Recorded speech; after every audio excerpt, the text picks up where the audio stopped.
یہ استغفار بڑی عظیم چیز ہے، عظیم چیز ہے. یہ اللہ تبارک و تعالیٰ کی خاص رحمت ہے جو بندوں کو عطا ہوئی.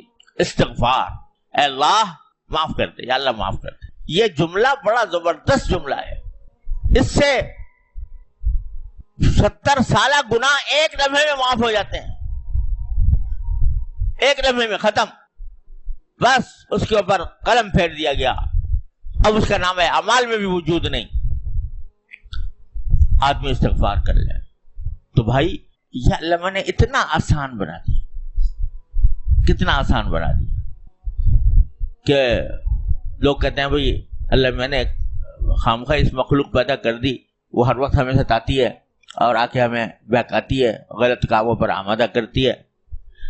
ارے اس لیے پیدا کیا ہے تاکہ تم استغفار کو استعمال کرو.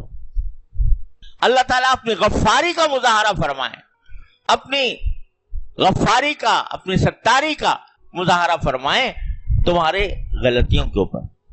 تو غلطی تم سے ضرور ہوگی، لیکن اس کے ساتھ استغفار کو اپنے لیے لازم کر لو، لازم کر لو. کوئی بھی غلطی ہو فوراً کہو استغفر اللہ ربی من کل ذنب واتوب الیہ. تو اللہ تبارک و تعالیٰ نے اتنا آسان نسخہ بتا رکھا ہے. نبی کریم سرورت عالم صلی اللہ علیہ وسلم فرماتے ہیں کہ میں سارے دن میں 70 مرتبہ استغفار کرتا ہوں. جو ذات گناہوں سے پاک، معصوم، غلطی سرزد ہو ہی نہیں سکتی، اگر ہو بھی سب کچھ معاف کرنے کا اعلان کر دیا اللہ تعالیٰ نے. غفر لک اللہ ما تقدم من ذنبک وما تاخر. لیکن فرماتے ہیں 70 مرتبہ استغفار کرتے. بھائی کیسے استغفار کر رہے ہیں؟ گناہ تو کوئی ہے نہیں. تو علماء کرام نے فرمایا کہ اصل میں نبی کریم سرورت عالم کی ذات والا صفات میں پہ ہم ترقی ہو رہی تھی. ہر لمحے ترقی کے ایک زینے پر چڑھ گئے اور آگے پہنچے تو اس سے ایک اور زینہ آگے اور زینہ. تو جب اگلے زینے پر پہنچتے تو پچھلا جو مقام تھا یا پچھلا جو درجہ تھا وہ بھی آپ کو ایک گناہ نظر آتا تھا. ایسا نظر آتا تھا کہ یہ میری غلطی تھی کہ میں اس مقام پر تھا، مجھے تو اور آگے بڑھنا چاہیے. تو اس پر استغفار فرماتے. اب بھلا بتاؤ، سجدے میں پڑے ہوئے ہیں اور یہ فرما رہے ہیں کہ ادعو کا دعاء الخائف الضریر ودعاء من خضعت لك رقبته ورغم لك انفه وذل لك جسمه. یہ کہہ کے استغفار انا عبد المذنب الذلیل کہہ کر آپ دعا فرمائیں. العبد المذنب الذلیل، میں گناہ گار ذلیل بندہ ہوں. یہ فرما رہے ہیں اپنے بارے میں. اس مقام پر پہنچنے کے بعد جس پر ملائکہ بھی رش کریں اور اس روئے زمین پر آسمان اور زمین کے درمیان ایسا شاہکار اللہ نے کوئی اور پیدا نہیں کیا، اور وہ اپنے آپ کو کہہ رہے ہیں العبد المذنب الذلیل، میں گناہ گار ذلیل بندہ. تصور تو کرو، یہی جو عبدیت تھی، اس عبدیت نے اس مقام تک پہنچایا. عبدیت کا کمال یہ تھا کہ اپنے آپ کو یوں کہیں العبد المذنب الذلیل. اس عبدیت کے کمال کی وجہ سے اللہ تبارک و تعالی نے معراج تک پہنچا دیا. تو یہ اتنا آسان کام ہے جو اللہ تعالی نے بتا رکھا ہے. استغفار، جہاں غلطی ہو استغفار، جہاں غلطی ہو استغفار. بعض طبیعتیں ایسی ہوتی ہیں کہ ان کے منہ پر یہ جملہ آنا بڑا بھاری لگتا ہے انہیں کہ بھئی مجھ سے غلطی ہو گئی. طبیعتیں بعض ایسی ہوتی ہیں، کوئی بھی ان کو سامنے کوئی بات کہہ دو فوراً اس کی کوئی تعویل شروع کر دیں گے، فوراً اس کی کوئی توجیہ بیان کرنا شروع کر دیں گے. یہ کہنا ان کو بہت بھاری ہوتا ہے کہ مجھ سے غلطی ہو گئی، مجھے معاف کر دو. اللہ تعالی ہمیں ان میں سے نہ بنائے. سب سے بہتر خیر الخطائین التوابون کلکم خطاؤون. تم سب خطا کار ہو، لیکن خطا کاروں میں سب سے بہتر وہ ہے جو توبہ کرنے والے ہیں. تواب کے کیا معنی؟ بہت توبہ کرنے والا. بہت توبہ کے اندر ایک بات نکلتی ہے ذرا کہ بھئی توبہ تو ایک مرتبہ کر لی تو سب قصہ پاک ہو گیا نا. تو ایک مرتبہ کر لینا، اور یہ بزرگوں نے کہا بھی ہے کہ جب ایک مرتبہ صدقے دل سے توبہ کر لے آدمی تو پھر بھول جائے اس گناہ اور اس کا وظیفہ لے کے نہ بیٹھے کہ مجھ سے یہ ہو گیا تھا، یہ ہو گیا تھا، بلکہ اس کو بھول جائے.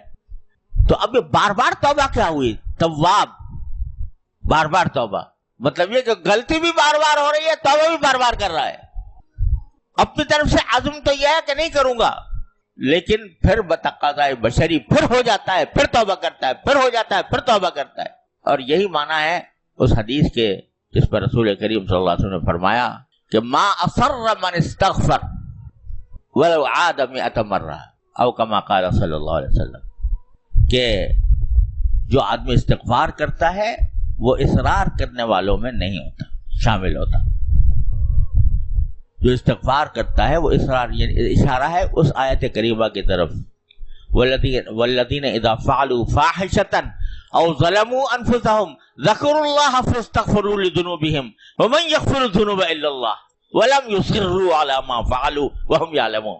کیسے پیار سے اللہ تبارک و تعالیٰ نے فرمایا، والذین، وہ اچھے لوگوں کا ذکر کرتے ہوئے فرمایا کہ جن سے اگر کوئی بے حیائی کی بات ہو گئی یا انہوں نے اپنی جانوں پر ظلم کر لیا تو پھر فوراً اللہ میاں کو یاد کرتے ہیں اور اپنے گناہوں کی مغفرت طلب کرتے ہیں، اور بیچ میں جملہ کہہ دیا وَمَن يَغْفِرُ الذُّنُوبَ إِلَّا اللَّهُ، ارے بھائی اللہ میاں کے سوا مغفرت کرے گا بھی کون؟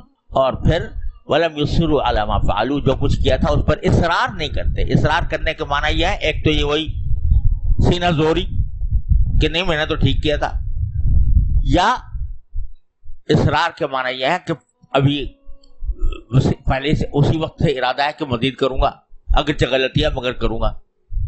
تو اب اللہ تعالیٰ اس حدیث میں فرماتے ہیں کہ جو شخص استغفار کرتا ہے، استغفار کرتا رہتا ہے، وہ اصرار کرنے والوں میں نہیں لکھا جاتا، چاہے 100 مرتبہ گناہ کیا ہو، لیکن اگر استغفار کرتا رہا تو انشاءاللہ وہ اصرار کرنے والوں میں نہیں لکھا جائے گا. کبھی نہ کبھی معافی بھی ہوگی اور کبھی نہ کبھی انشاءاللہ اصلاح بھی ہو جائے گی. لیکن استغفار کو نہ چھوڑے، اللہ تعالیٰ کے بارگاہ میں حاضر ہو کر یہ کہنا نہ چھوڑے کہ ربنا ظلمنا انفسنا وان لم تغفر لنا وترحمنا لنکونن من الخاسرین.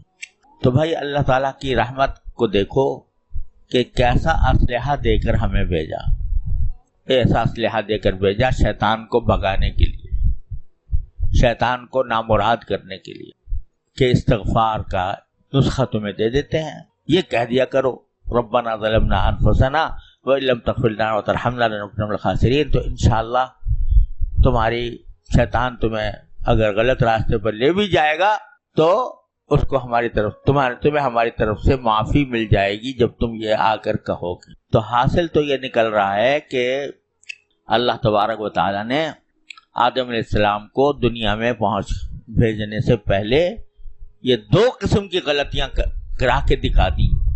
ایک ابلیس کی غلطی ہے، ایک آدم و حوا کی غلطی. دونوں کی فطرت کا فرق بھی واضح فرما دیا. اور جب یہ ربنا ظلمنا انفسنا وان لم تغفر لنا وترحمنا لنکونن من الخاسرین سے لیس ہو گئے تو کہا فاہبطوا، اب اتر جاؤ زمین کی طرف، اب اس قابل ہو کے جا کر شیطان سے مقابلہ کر سکو گے. اللہ تعالیٰ اپنے فضل و کرم سے، اپنے رحمت سے ہم سب کو استغفار کی توفیق عطا فرمائے. اپنے گناہوں پر یا اللہ اصرار کرنے کے بجائے یا اللہ بخشش کی طرف، بخشش مانگنے کی طرف ہمیں متوجہ فرما دے. یا اللہ اپنے رحمت سے، اپنے فضل و کرم سے ہمارے گناہوں کو معاف فرما دے. ربنا ظلمنا انفسنا وان لم تغفر لنا وترحمنا لنکونن من الخاسرین.